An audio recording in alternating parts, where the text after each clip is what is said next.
asalaamaaleykum wa rahmatullahi taala wa barakatu sama mbokku internet yi sama mbokku Clair Vision yi seen serviteur Clédor Sène muy dellu si gannaaw live bi mu defoon démb di leen dolli ay précision ak éclairage ci waxtaan bi amoon parce que ñu bëri dañ ci doon sàkku ak leeral parce que réeréewu leen mbir ni il y a environ un mois dama bindoon benn lettre ouverte au chef de l'État gannaaw question yi président Idrissa Seck doon laajte ci blogu Saint-Louis bi lan la ci président signé léegi ma feelu woon ko ci benn lettre ouverte doon xamle ni li président bi signé ak Mauritanie conseil des ministres ba woon ci mois d'avril adopté woon na projet de loi bi autorisé bi jox ndigal chef de l'État pour mu ratifier accord bi dox diggante Sénégal ak Mauritanie te accord boobu kumpa amatu ci parce que moitié lañ ko séddoo maanaam ku nekk 50%. loolu moo doon ndorteelu lettre bi ma teg ñi ni li jaroon a laaj te askan bi war ko xam mooy li état bi signé plus tôt ak compagnie pétrolière yi maanaam Cosmos Energy ak British Petroleum bi nga xam ni ñoom la ñu jox ñaari bloc yooyu. léegi ma indi la mu signé toujours ci lettre écrite bi ak fàttali la pour ndorteel pour ngeen nekk dans le bain waxtaan bi état du Sénégal dafa signé ak British Petroleum ni lu ñu suñu gaz bi di jural bi nekk ci blogu Saint-Louis kese 14 milliards de dollars la ci yokkute PIB kooku muy benn PIB benn ndab la boo xam ne lu nekk lañ ciy def li société étrangère yi di indi ci économie Sénégal da ciy nekk maanaam Orange lu muy indi da ciy nekk banque yi nga xam ne 86% wu banques yi ay étrangers ñoo ko contrôlé da ciy nekk industrie extractive yi maanaam sociétés yi nga xam ne dañuy gas ay or zircon phosphate ciment pétrole gaz yëpp la ñuy indi da ciy nekk plus ñun entreprise sénégalaise yi suñu mbéy ak suñu lépp loolu yëpp la ñuy dëxëñ ci benn ndab bu ñu tuddee PIB production intérieure brute léegi 14 milliards yi nga xam ni ñun moom la ñuy am ci suñu diggante ak Cosmos Energy foofu lañ ñu ko dëxëñal te nee nañu 14 milliards yooyu ci diiru fanweeri at lañ ko tàllal kon mënaguñu wax at bu nekk ñaata la ndax production pétrolière dafay varier ba tollu fi gën a kawe ñu naan ko pic de production donc mën nga démarrer ci 20 000 barils jour mujjee ci 200 000 barils jour la ñuy wax atteindre ce pic de production donc loolu leeru notion PIB ndab la boo xam ne mën nga ci réeral loo bëgg a réeral kooku muy benn poñ bi 14 milliards de dollars ci yokkute ci suñu PIB ñaareeli poñ bi Cosmos nee na danañu tabaxal junni ak ñaar téeméeri école 1200 écoles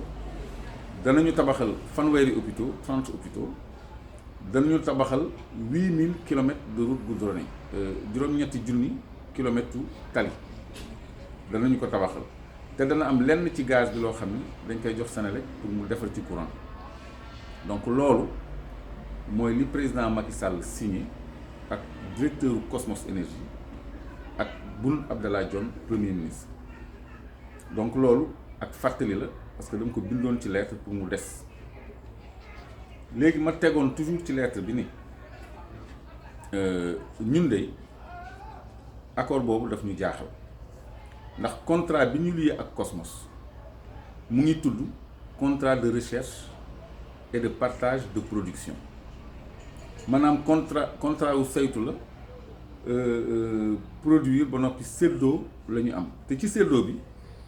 ñun de 10% dong lañ ci am kon la ñu waroon a am ci suñu gaz warul woon firndewu ci ay xaalis bu ñu tënk wala ay école ak hôpitaux yu ñuy tabax wala ay tali yu ñuy tabax mais dafa waroon nekk en part de production maanaam parce que dëkk yi produire pétrole wala gaz yëpp da ngay dëkk naan dëkk bi muy produire tant de barils par jour. Donc en termes de quote-part de production la waroon doon quote-part de production journalière bés bu ne ñu ne par exemple Sénégal day produire 100 000 baril de pétrole wala 500 000 mètres cubes de gaz wala 1 million de mètres cubes de gaz loolu c'est pas du rêve parce que Gadiaga fii ñu ngi fi produit 300 000 mètres cubes de gaz par jour donc loolu la ñu waroon a tegal ñun mais ñu tegal ñu loo xam ne d'abord dafa fixe du yëngatu du bouger pétrole ak gaz njëg li day yéeg di wàcc day am li ñuy wax fluctuation ba noppi ci dollar lañ koy xayma dollar bi ci boppam day yéeg di wàcc moom tam day am fluctuation léegi comment se fait-il qu'à partir de deux variables qu'on nous serve une constante maanaam naka la ñu mën ci ñaari données yoo xam ne benn togg ci benn place dafay varier ñu tegal ñu loo xam ne lu fixe la maanaam 14 milliards sur 30 ans ak nangam ak sangam ak sangam loolu déjà tamit beneen lëndëm ñetteel bi ci des mooy Cosmos Énergie ak État du Sénégal séquñu ay chantier partage de production li ñu séq Cosmos Énergie société pétrolière et gazière la du société buy tabax ay tali wala ay école wala ay hôpitaux donc ñun la ñuy am ci suñu ressource ñun dañ ñu ko war a jox ñu dugal ko fi ñu jàpp ni foofu lañ ko soxlaa kon du entreprise bi mooy ñëw naan dañ lay defal lii ak lii ak lii ak lii kon loolu lu ma sàkk woon chef de l'État mu leeral ko la woon léegi li ci des mooy dégg ngeen yàgg ngeen dégg ñu naan gaz bi ñu ngi ko war a produire 2021 exploitation mu ngi war a commencer 2021 ñu ne sax 2022 loolu la ñu jàppoon ndaxte dafa am benn tuyau bu war a jóge Nigéria ñëw ba Espagne jaar ci géej gi léegi dëkku Afrique bu mu traversé day dugal beneen tuyau bu ànd ak nattukaay volumètre expliqué woon naa ko ñu nattal ko moom la mu fa dugal ñu fay ko pour production bi yëpp dem ci réewu tubaab bi projet boobu tuyau boobu moo war a pare 2021 moo tax ñu ni woon 2021 la ñu commencé exploitation mais puits yi mu ngi ball gaz ak pétrole déjà donc léegi dafa am leneen lu tax ñu soppi loolu parce que ma jox leen xibaar gaz bi ci ay semaines yu néew wala ay weer yu néew dañ ko commencé exploiter Gëmbël 1 parce que état bi ak compagnie pétrolière yi mënatuñoo xaar ba 2021 pour exploiter gaz bi parce que 2019 xamuñu kan moo fiy toog wóorul kan moo fiy toog te dafa am benn enjeu bu am ci wàllu contrôle gaz ci monde bi diggante Russie ak européens yi nga xam ne ñu ngay xeex déjà Syrie parce que pour votre information Europe dafa dépendant ci Russie pour gazam Gazprom moo leen di alimenter donc loolu moo tax British Petroleum dugg ci capital bi pour casser monopole russe boobu sur le gaz léegi ñoom dañu ni léegi dañuy installer li ñuy wax FPSO anglais la FPSO ay plateforme la yoo xam ne pour ngacc ci gaz bi stocké ko ba noppi débarquer ko loolu la ñu installé à la frontière du Sénégal et de la Mauritanie pour ñu commencer exploiter jooni léegi kon loolu mooy fàttali ci lettre bi loolu information donc courant 2018 la ñuy exploiter gaz Gëmbël Cosmos Énergie moo ko décidé ak État du Sénégal léegi gannaaw fàttali boobu nag mais ñëw ci appelu président de la République bi nga xam ne moo waraloon démb ma def live bi maa ngi enregistré vidéo bi tey jeudi le 10 mai donc président dafa woote pour ñu waxtaan ci mbirum pétrole bi ak mbirum gaz bi ba teg ci sax ni ñu seet tamit anam yi ñu mën a def ba réviser waat contrat yi ma leen di xamal ni leen loolu du lu yenu maanaa lu tax parce que gouvernement bi depuis 2016 la sant waa COS Petrogaz ñu tënkal ko ci projet de loi anam ba ñuy séddalee liy tukkee ci pétrole bi ak gaz bi Sénégal pour mu dugal ko assemblée ñu votel ko 2 décembre 2016 loolu liggéey bu pare la ba pare mais mënutoon a nekk ci circuit bi tant que Sénégal ak Mauritanie jubóowuñu woon te ñu ñu séqee réserve yooyu léegi jubóo nañ ci donc adopté nañu projet de loi pour moom mu ratifier accord boobu 50% léegi ñun liñ ci am changé wu mooy 10% bi loolu jotewul dara ak li ñu séddoo ak Mauritanie léegi clé de répartition boobu mu définir ci projet de loi boobu nii la tëddee ma jox leen ko en exclusivité dafa ne lay tukkee ci gaz bi ak pétrole bi ci Sénégal yépp benn buñ ko naree ñetti nar benn nar bi duñ ko dugal ci budget moom président Macky Sall moo sakku loolu ñu tënkal ko ci projet de loi dañ koy dugal ci benn fonds boo xam ne moom mooy ñoom nommé ña fay nekk fonds boobu dañu changer conseil d'administration fonds bi pour dugal ci ay représentants wu HCCT bu Tanor Dieng dégg ngeen keroog muy wax ci mbirum pétrole kenn mosu ko cee dégg parce que dañ ko cee dugal conseil social et environnemental bu Aminata Tall moom tamit dugal nañ leen ci conseil d'administration bi ak gouvernance su fonds boobu ak assemblée nationale donc en plus de waa nguur gi donc ñoom seeni nit ñoo séq suñu réserve yooyu léegi la muy jur ci alal ñoom dañuy jël wàllu boobu ber ko ci benn fonds boo xam ne ñoom ñoo koy yoral seen bopp nee nañu yéey pour dencal ko génération yi di ñëw donc loolu lu lëndëm la tam yokk ci lëndëm yi ma jota lim parce que ñun duñu pays développé ñun amuñu réserve xaalis boo xam ne dañ koy denc pour ajak-jak parce que baykat yi ñu ngi nii mënuñu jënd seen gerte président moo ni woon bu ñu yàkkamti nañ téye seen gerte naka réglé Erdogan ñëw président Turquie mu ñëw ni ko doo ma jëndal sama gerte mu ne ko amul problème dem na bàyyi ko ci biir amul solution foofu enseignants yi gis ngeen pour ñu fay leen seen ay avantages yi nga xam ne accord yu ñu signé woon la ba pare ñoom nee nañ amuñu xaalis ba année bi di waaj a yàqu ñu doog a reculer étudiants yi pour ñu fay leen dañuy grève fajkat yi pour ñu fay leen dañuy grève ñun mënuñu régler benn problème suñu bopp ba noppi ñu war a am xaalis bu ñuy denc pour les générations à venir te ñoom fonds boobu fonds 6 la en fait ma jox leen ko fonds 6 fonds souverain d'investissement stratégique dafa am pour leble pour financer ay projets bu ko neexee mu jaay ay actifs bu ko neexee mu hypothéquer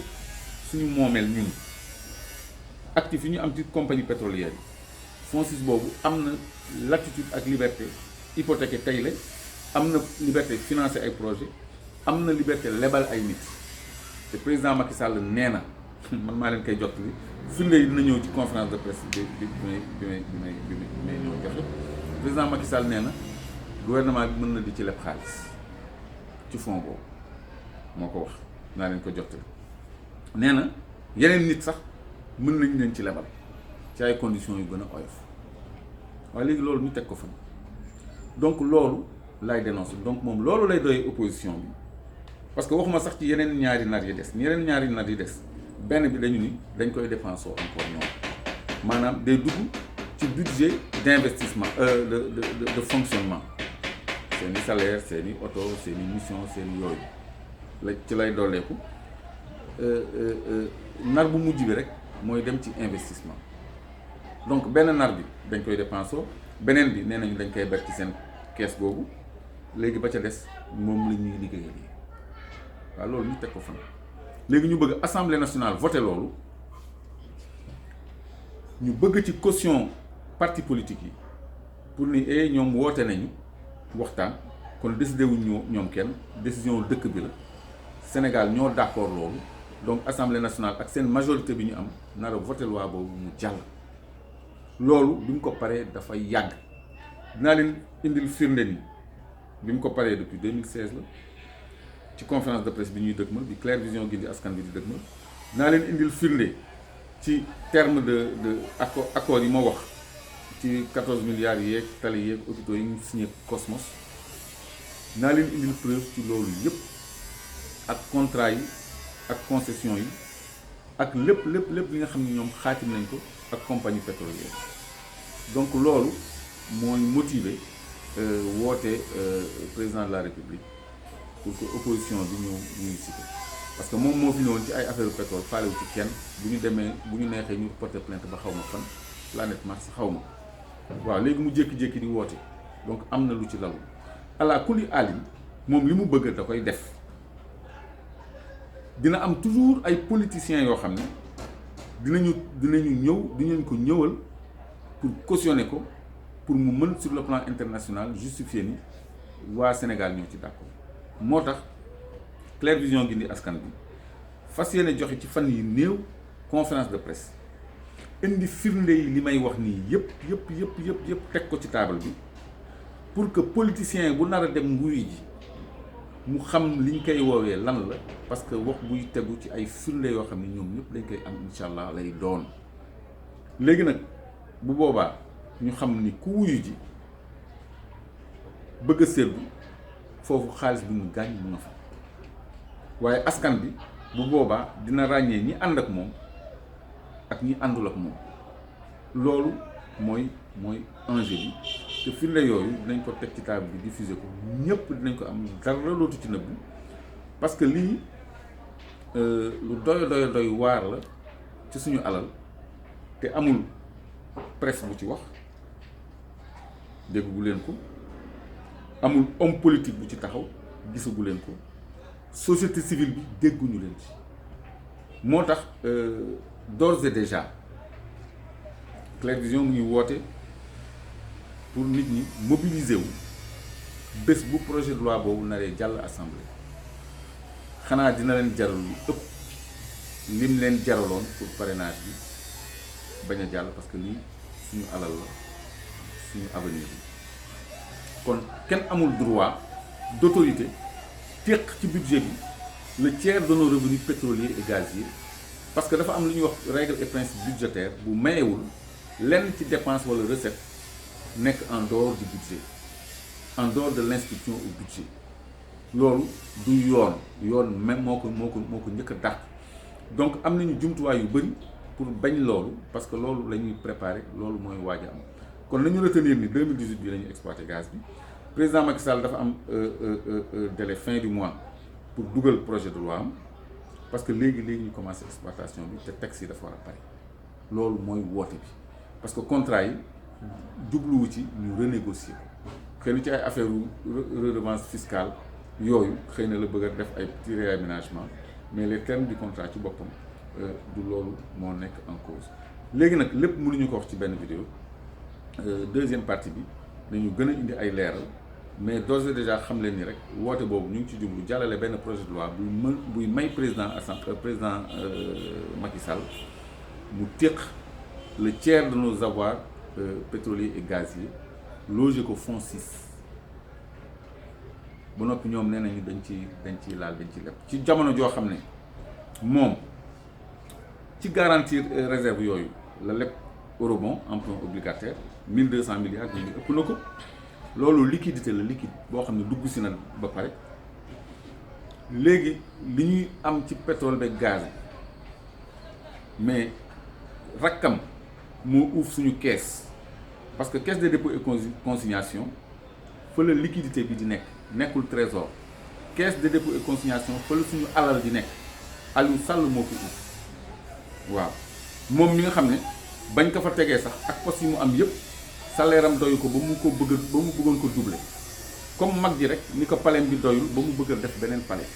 te am nañu caisse noire am nañu avantage am nañu lépp kon Sénégal dañu war a xam ñan ñoo leen di liggéeyal mais état bi nekku fi pour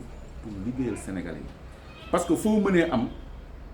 1200 milliards pour jënd benn train express régional yow mënoo fay enseignant mënoo fay corps médical mënoo fay étudiant mënoo jënd gerte mënoo jënd radiothérapie mënoo jënd matériel d'hémodialyse mënoo faj dara ci problème mu Sénégalais yi ñu ngi ñuy def lancer ay communiqué de coupure d'eau services sociaux de base yi sax yow mënoo ko assurer bu noppi nga jël suñu alal ci loo tàgguwul kenn comme ni muy wàcc nii ci suñu pétrole bi tàgguwul kenn ba muy jënd terre bi ba muy dimbali Alstom pour mu sauver ay emplois donc de la même façon la bëgg a opérer léegi yow loolu yëpp matul nga bëgg a jël kees dénk ko sa rak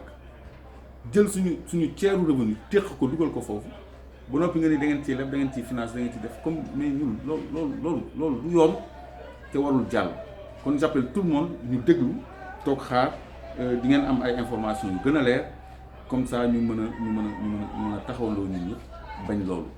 Ce sera le moment d'interpeller la classe politique, la société civile, tous les Sénégalais autour de ces problématiques-là. Pour nous manquons pour faire parrainage, nous manquons non pour faire suñu koom-koom mu dugg ci suñu café. Parce que lii sàcc la bu ñuy nas di ko yoonale projet de loi. Asalaamaaleykum wa rahmatullahi taala wa barakatu.